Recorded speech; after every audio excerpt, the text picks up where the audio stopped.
Good morning and welcome to the Morning Scoop for Monday, January 24th. This is your daily Buckeye fix. I'm Tom Orr. The Notre Dame game is in 222 days, the game against Michigan in 307 days. The Ohio State football program added another commitment to its 2023 recruiting class over the weekend, and it is a name that most Buckeye fans will probably recognize.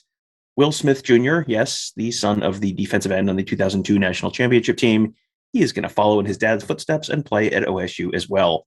Buckeye Scoop's Kevin Noon wrote about that commitment at the site on Sunday. He joins me this morning. Kevin, thanks for being here. Absolutely.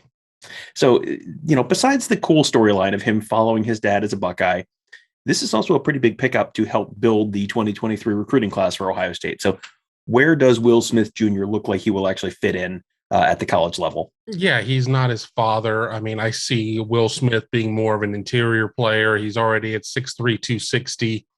I think that when you get him into a strength and conditioning program, remember he's a class of 2023.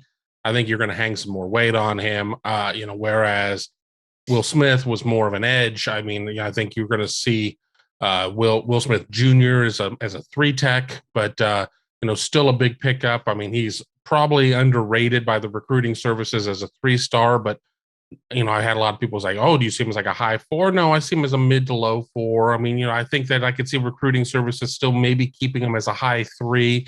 He goes to Dublin Kaufman, which is a program that certainly has some talent, certainly gets some eyes. Let's see what he looks like coming out of this upcoming season, what that all looks like. But I think it's a huge pickup. And you look at this rebuilt Ohio State defensive coaching staff.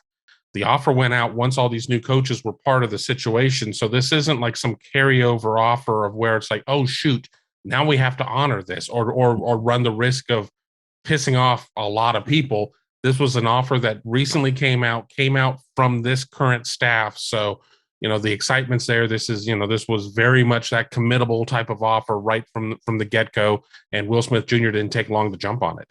Yeah, I would imagine when they threw that offer out, they had to know there was a pretty good chance that was going to get redeemed sooner rather than later.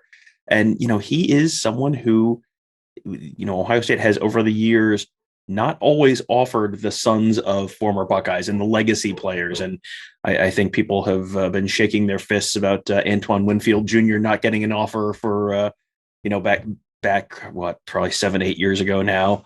And that one's one Ohio State probably would have liked to have back. But this is one where they did bring him in, so that'll be a cool storyline, obviously, and the tragic death of Will Smith after 10 years of his NFL career. There are a lot of storylines there that I'm sure we're going to get to explore. He's also someone who, this is having a Central Ohio kid in the class relatively early is never a bad thing.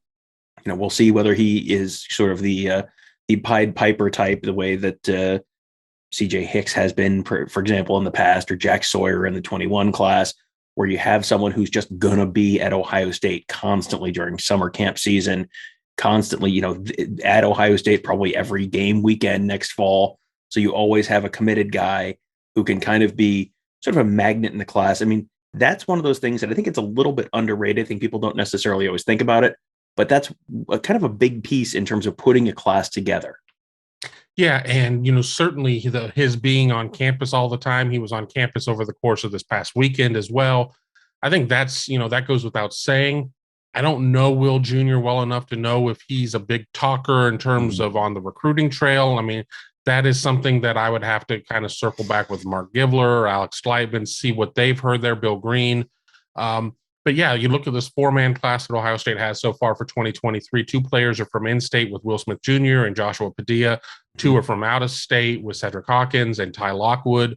But, you having that guy that is that short car trip away is never a bad idea. Somebody who, I'm just going to assume that Will Smith Jr. is going to be even if he's 50% as engaging as his old man was. I mean, I think that's going to be a huge win in terms of having that charismatic type of guy for Ohio State in terms of the recruiting front. So we'll see what it means in terms of him being this recruit turned recruiter, but it's still a huge get. And I think it's going to be good having somebody who's going to be there pretty much every step of the way. And just before I ever get asked this, no, I don't see anybody flipping his commitment. Yeah. It seems generally if you're sort of waiting on an offer and you get the offer and you commit pretty much immediately, unless something real dramatic changes, yeah, that's probably one that you're can just kind of put in the done column for the most part. There's another story that has just kind of continued to develop over the weekend that I wanted to talk about because this whole thing is just fascinating to me. It is the ongoing saga of Jim Harbaugh and the Las Vegas Raiders. It seems like the needle keeps swinging back and forth between like he's probably staying at Michigan and he's probably leaving and going to the NFL. And it's like every day there's a new report and the needle swings back and forth more and more. What are you hearing about where things stand at the moment with Jim Harbaugh and going to the NFL or staying at Michigan? I've heard both sides, and I think really you just need to follow who the GM is going to be. If the GM comes out of the Patriots organization, then look for it to be Josh McDaniels. If it does not, then look for it to certainly be more in Jim Harbaugh's court. But when you're sitting there and you're dealing with changes not only at head coach but in the front office as well, there are not many coaches out there that have the cachet to be able to say, well, you hire me first and then we'll figure out the GM to work with me. And that doesn't always necessarily work when you hire Urban Meyer and then you bring in Trent Baalke. And then, for a multitude of reasons, the whole thing doesn't necessarily work out. So I think that Las Vegas wants to sit there, figure out who their GM is going to be. And then I think that you're going to have certain ties there. And that's not to say that somebody coming out of the Patriots tree couldn't look at Harbaugh, but I just talked to some Michigan people who seem to think that would be more of a McDaniels type of thing. But if it doesn't go in that direction and it's somebody from out of that pipeline, I think Jim Harbaugh still is very much in play. It would be the most Harbaugh type of thing for him to still end up going to the league and just not going to the Raiders. So, who knows at this point? It's just, it's so with a weekend full of great football games and everything else, I'd actually kind of taken off my Harbaugh watch hat for a moment and getting here talking about it here on the Monday morning scoop. Yeah, I'm kind of scrambling, trying to figure some things out, but I'm going to sit there and say that it's still quite a possibility that he could go. This thing is just bizarre to me because it's just normally you have people either on the NFL side or the college side who will tell you, hey, this is what's going to happen and this is where it's trending. And the Michigan author, John U. Bacon, who has written a number of books and is pretty plugged in with the Michigan program, has had this like running bit on Twitter where, Harbaugh watched day 17. Nobody knows anything. Harbaugh watched day 18. Nobody not named Harbaugh knows much. Harbaugh watch day 19. Nobody knows anything that you can bank on. It's just like everyone has sort of heard little bits and pieces, but the answer keeps changing. These are always just fascinating stories for me to follow. Another thing that I think is an interesting angle to this, like we've talked a bunch on the show with various people about the reasons for Harbaugh to stay, the reasons for Harbaugh to go. And there's compelling arguments on both sides, which is one of the reasons that I think this is legitimately a decision that has to get made. One thing that I don't think anyone has really asked directly is what should Ohio State fans be rooting for here? Like, what is the better outcome for Ohio State? Because I think there are kind of compelling arguments on both sides of that question as well. What do you think Buckeye fans should be hoping for? And I feel like we can kind of talk through some of the pluses and minuses from the Ohio State perspective here, because I think, like I said, there are kind of compelling arguments on both sides. Yeah, I think that Ohio State fans, their biggest fear is that if Harbaugh leaves, if they truly believe that Harbaugh isn't necessarily the right answer there, that Michigan could go and find the right answer. But then I say to those people, explain to me Brady Hoke and Rich Rodriguez. They weren't able to find the right answers there. And so you don't know. I mean, obviously, there's a lot of payback that Ohio State fans want to have after this most recent game and the comments and being born on third and everything else. And wouldn't it just be the most little brother type of thing to sit there, finally get a game off of Big Brother on the driveway playing basketball or whatever, and then retiring forever from competition against Big Brother because you got it. And I'm not saying that's the reason why Jim Harbaugh would necessarily leave. I mean, but then again, there are a lot of college coaches out there that are kind of getting a little frustrated with where the trajectory of the college game is at this point. That's not something unique to Jim Harbaugh or John Doe or Jim Smith or whoever. I mean, I think that's just kind of a prevailing type of thing out there. So, I think you sit there and you look at the situation. It really comes down to what you think 2021 was. Was 2021 the exception? Was it an anomaly of some sort? Or was it some sort of pendulum swing back to at least middle ground to 50-50, or I mean, I guess if you're the true pessimist, beyond 50-50. So if you think that 2021 was an anomaly, you want Jim Harbaugh back because you're like, well, we know what to expect there. His assistants are going to get rated like anybody else. Let's just, keep swinging there. I mean, he makes a very easy villain to sit there and focus on. If you think that this is more of a pendulum swing back toward the middle or beyond, then maybe you're looking for somebody, for Michigan to have to start over again or whatever. If Jim Harbaugh leaves, he'd probably take some of his coaches with him. I've heard certainly people pushing for Mike Hart to be his replacement. I don't think Mike Hart is necessarily going to be the right answer there. So, you could start over a cycle all over again with that situation if Michigan makes a bad hire. So I don't know if I necessarily have the answer. I've got my own personal answer, which you may or may not ask me on there. But as for what fans should think, I think it's very easy to argue both sides of it. Well, what is your personal answer on which one would be better for Ohio State? I think his return would be better for Ohio State. I like to deal with the devil I know versus the devil I don't. And it's very easy to sit there and say at this point in a vacuum, well, Mike Hart's going to get the job until he doesn't, until somebody else gets it. And what happens there? What happens if they go and get Matt Rule or somebody like that? Matt Rule is able to turn it around. What happens if they finally get somebody who from out of the box understands that you have to play offense and defense and you have to play it from this current era, not from 2 generations ago? I mean, what if you have somebody who sits there and decides that, hey, we really need to go head to head against Ohio State and recruiting in Ohio and Indiana and Pennsylvania and some of these areas, since under Jim Harbaugh, they've been very content recruiting New England. I mean, they can be the king of Massachusetts. That's probably not going to win the game 4 out of 10 times, let alone 6 out of 10 times by being the king of Massachusetts. So I think that you deal with the devil that you know versus the devil that you don't. A lot of the sort of indecision around this sort of centers around the wide variety of replacements they could be bringing in if he does leave. And, you hear Matt Campbell on one hand, which Matt Campbell is probably, Matt Campbell is, has some Ohio ties. So maybe he does go into Ohio and try and take some guys from Ohio State there. And he's someone who I think just as a program builder, wherever he goes next, they're going to be a good football program.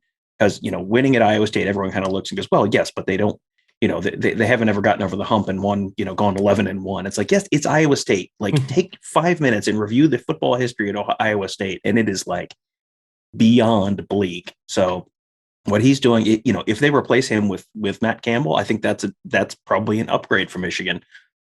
Someone like Josh Gaddis, who's the offensive coordinator, Broyles Award winner, I think he would be a legitimate candidate there as well. And that's a little more high variance. Anytime you have a first-time head coach, that's a pretty high variance outcome where, young, energetic African-American coach like that could be a real game changer for Michigan. Or a first-time head coach could fall flat on his butt. And that's a big jump from offensive coordinator to head coach. And that is, there's a lot of stuff that you are not necessarily prepared for as an offensive coordinator that you have to deal with when you're the head coach. So especially jumping into a program of that size, of that magnitude, Ohio State seems to have done very, very well with Ryan Day, but that is far from a guarantee. And then, the Mike Hart thing is interesting because he's never been more than a position coach, right? I think he's just always kind of been a running backs coach.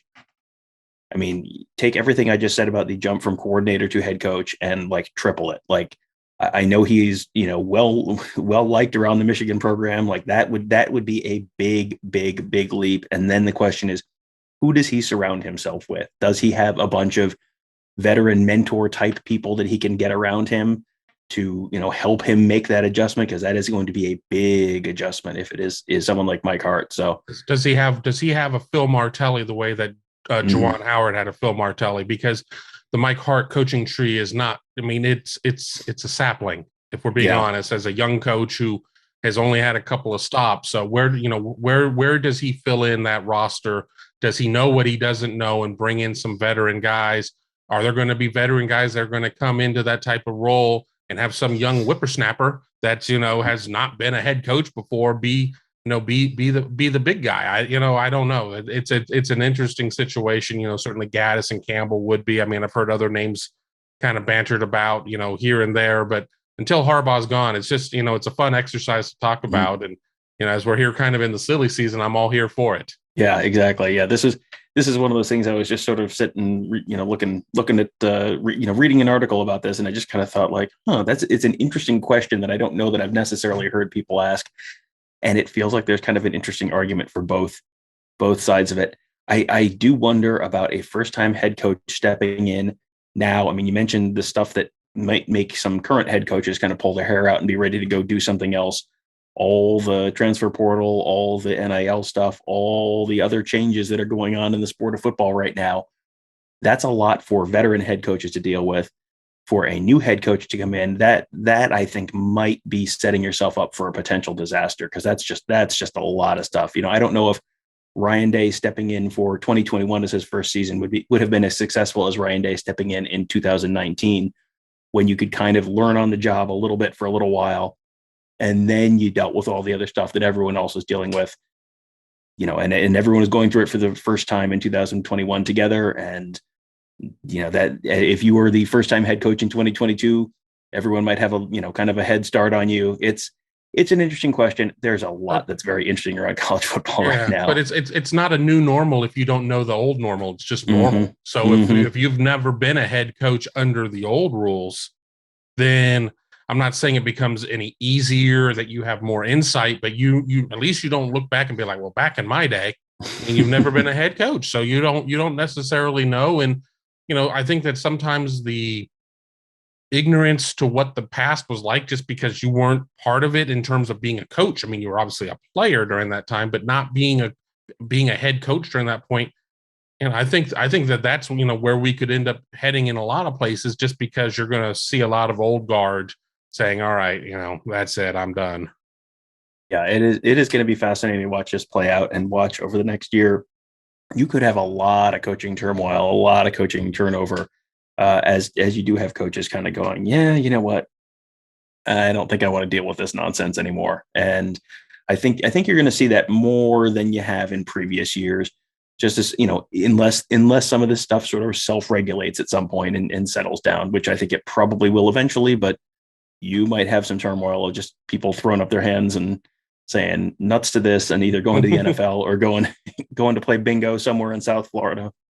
Either way, it should be man, what a fascinating time this is going to be. So, Kevin, thank you for joining me. Always appreciate it. You can find Kevin's reporting on Will Smith's commitment, as well as Mark Givler's reporting on the impact of that commitment, on the front page of BuckeyeScoop.com right now. And I'm sure we'll have plenty of additional reporting on the Jim Harbaugh thing whenever that gets resolved one way or the other. That's all at BuckeyeScoop.com. Tony Gerdeman and I, you can find a brand new episode of Buckeye Weekly that dropped on Sunday. You can find that in the Buckeye Weekly feed. But you can find all of our great podcasts wherever you're finding this one. Just search Buckeye Scoop. You can subscribe right there, leave us a 5-star rating and review.